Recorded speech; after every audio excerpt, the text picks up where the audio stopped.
Estimados hermanos, que la gracia del Señor Jesucristo esté con cada uno de ustedes en este momento en que queremos meditar en la palabra del Señor. Palabra que está registrada en la carta de Pablo a los Filipenses, capítulo 2, desde el versículo 1 hasta el 11.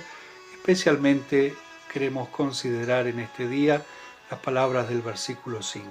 Así está escrito: Por tanto, si hay alguna consolación en Cristo, si algún consuelo de amor, si algún afecto entrañable, si alguna misericordia, completen mi gozo sintiendo lo mismo, teniendo el mismo amor, unánimes, sintiendo una misma cosa. No hagan nada por contienda o por vanagloria, al contrario, háganlo con humildad y considerando cada uno a los demás como superiores a sí mismo. No busquen cada uno su propio interés, sino cada cual también el de los demás. Que haya en ustedes el mismo sentir que hubo en Cristo Jesús, quien siendo en forma de Dios, no estimó el ser igual a Dios como cosa que aferrarse, sino que se despojó a sí mismo y tomó forma de siervo y se hizo semejante a los hombres. Y estando en la condición de hombre, se humilló a sí mismo y se hizo obediente hasta la muerte y muerte de cruz. Por lo cual también lo exaltó hasta lo sumo y le dio un nombre que es sobre todo nombre, para que en el nombre de Jesús se doble toda rodilla de los que están en los cielos y en la tierra y debajo de la tierra, y toda lengua confiese que Jesucristo es el Señor, para gloria de Dios el Padre. Que haya en ustedes el mismo sentir que hubo en Cristo Jesús. Tener la mente de Cristo. De eso trata este pasaje. No solo la manera de pensar del Señor Jesús, sino tener la actitud, su manera de actuar. Podríamos decir la manera de encarar la vida que tuvo el Señor Jesús. Y esta mente de Cristo, esta manera de actuar y esta actitud del Señor Jesús, solo podemos conocerla a través de los evangelios, a través de la palabra revelada de Dios. Allí tenemos que ir para conocer la mente, la forma de ser, el actuar de nuestro Señor Jesús. Y en esta exhortación que nos hace el apóstol Pablo, la hace a los cristianos, a la iglesia, a cada uno de los bautizados que somos parte de esta iglesia, niños, jóvenes y adultos. A todos se nos exhorta a tener la mente de Cristo, para que consideremos la manera de vivir en nuestras relaciones, ya sea en la iglesia, en el hogar, con la familia, con los vecinos y la sociedad toda.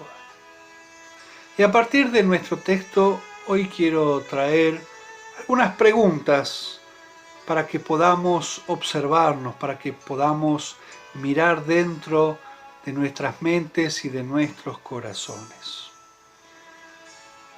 Lo que haces día a día, cotidianamente, ¿por qué lo haces? Sé que es una pregunta que tiene una variedad inmensa de respuestas, con muchas posibilidades, con muchas diferencias. Alguno podría decir que hace lo que hace para ganar prestigio, para ganar dinero, para ganar fama, para ganar renombre, para poder jactarse, para poder hacer algo útil en la vida. Quizás alguno hace alguna cosa en algún momento de la vida por rivalidad hacia otras personas o por la vanidad que existe en cada ser humano, porque creen que son los mejores en algún área de la vida y por eso se dedican y se afanan a hacer lo que hacen.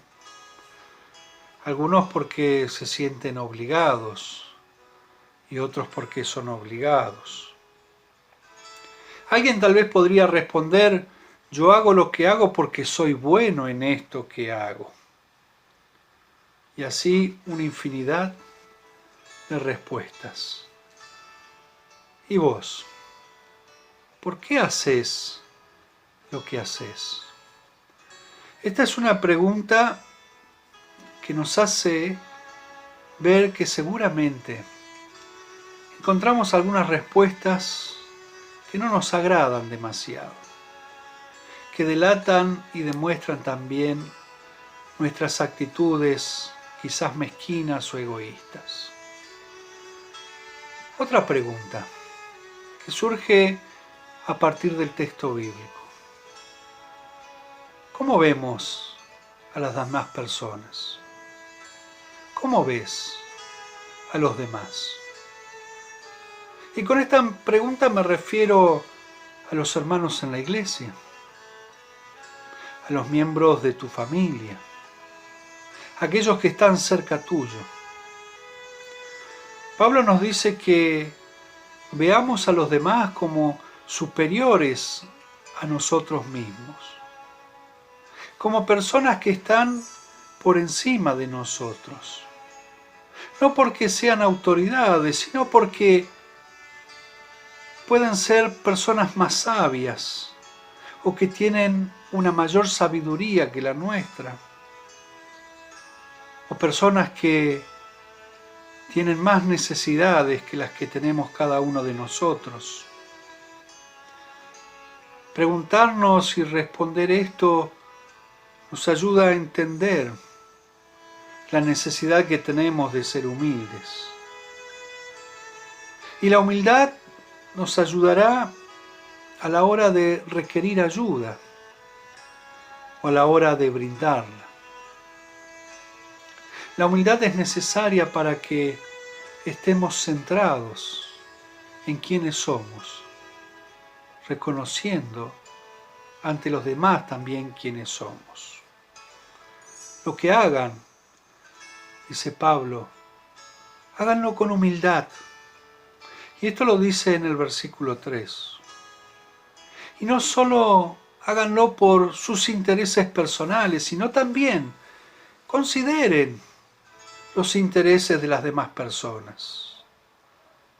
Y estas palabras de Pablo nos traen unas cuantas preguntas que nos podemos hacer y que te invito a que te las hagas. ¿Cuáles son tus intereses? ¿Cuáles son las cosas que te interesan? ¿Cuál es el interés de tu cónyuge? ¿El de tus hijos? ¿Sabes cuáles son los intereses de cada uno de tus hijos? ¿Cuál es el interés de tus padres? ¿El de tus hermanos? Y así podríamos seguir indagando y preguntando. Y considero que este es un buen tema para que dialoguemos en familia, para que dialoguemos con los hermanos de la iglesia cuando podamos encontrarnos, para que hablemos con nuestros amigos. ¿Cuáles son nuestros intereses?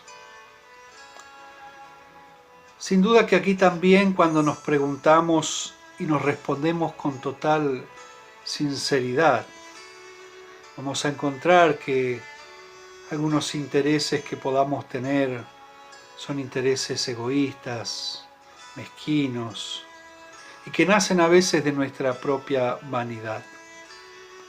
Pero no dudo también de que responder estas preguntas encontraremos que hay intereses que podés tener vos y que puedo tener yo y que pueden tener otros que están de acuerdo a la voluntad de Dios. ¿Y cuál es el interés de Dios? Y las Escrituras nos dicen claramente que el interés de Dios es la salvación de todos los hombres. ¿Y cuál es entonces el interés de la iglesia?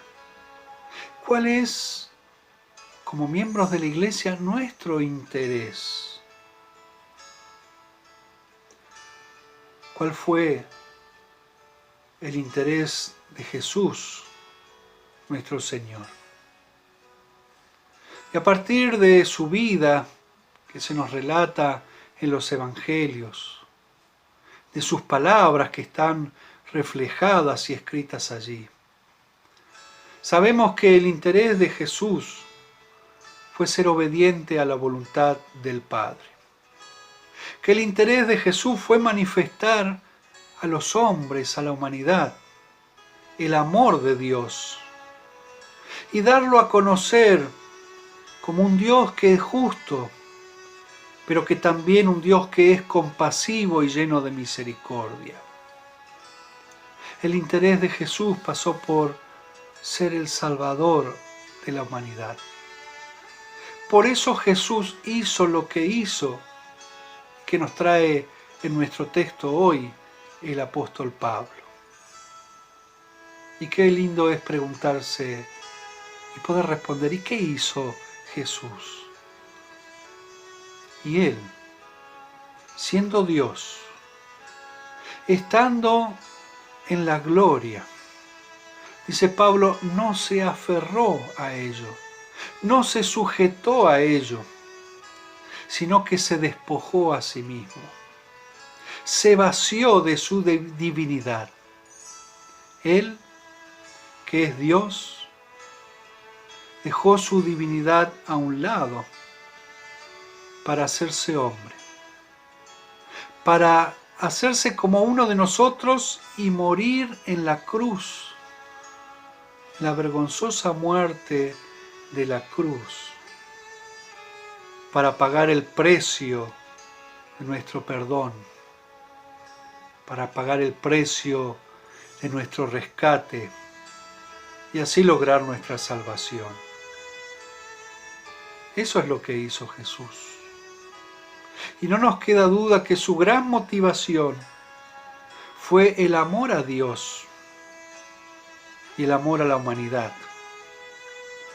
Y el resultado de su obra redentora es que ahora millones de personas en el mundo entero y a través del tiempo lo han reconocido, lo reconocen y lo confiesan como el Señor. Ese fue el sentir de Cristo Jesús. Hacerse siervo. Y puso sus pensamientos, sus palabras, sus acciones bajo la voluntad del Padre. ¿Será posible esto para mí? ¿Para nosotros? ¿Tener el mismo sentir que Cristo Jesús? Y hermanos, sí es posible. No por lo que nosotros podamos hacer o dejar de hacer, sino por lo que hace el Espíritu Santo que habita en nosotros. Lo que hace Él es recrearnos a imagen y semejanza de nuestro Señor Jesús, obrando y trabajando desde adentro hacia afuera, desde nuestra mente y nuestro corazón, para que nuestras actitudes, para que nuestro accionar refleje el sentir de Cristo. Y el Espíritu Santo está obrando en nosotros y lo seguirá haciendo hasta el último momento de nuestras vidas, hasta que demos nuestro último hálito de aliento. Por eso, hermanos, despojémonos de aquellas cosas que son necesarias despojarnos. Dejemos de aferrarnos a aquellas cosas que nos impiden aferrarnos a nuestra fe en Dios. Porque por el sentir de Cristo pasan muchas cosas buenas en nuestra vida. Confesamos nuestros pecados y somos perdonados. En nuestras vidas se manifiesta el poder de Dios el poder del Evangelio en nosotros. Y nos vamos entregando a la tarea a la que somos llamados, no obligados, sino voluntariamente. Porque podemos ver que en la comunión de la Iglesia existe el servicio de los unos por los otros, porque hay renuncia y hay entrega, y porque confesamos la fe verdadera, porque en nuestras vidas hay paz y hay esperanza, y esto es consolador. Hermanos, hermanas, asumamos con alegría el mismo sentir de Cristo Jesús, con humildad y sabiendo que somos instrumentos en las manos de Dios para ser de bendición a aquellos con los que nos relacionamos cotidianamente, en la iglesia, en el hogar, en la familia y la sociedad.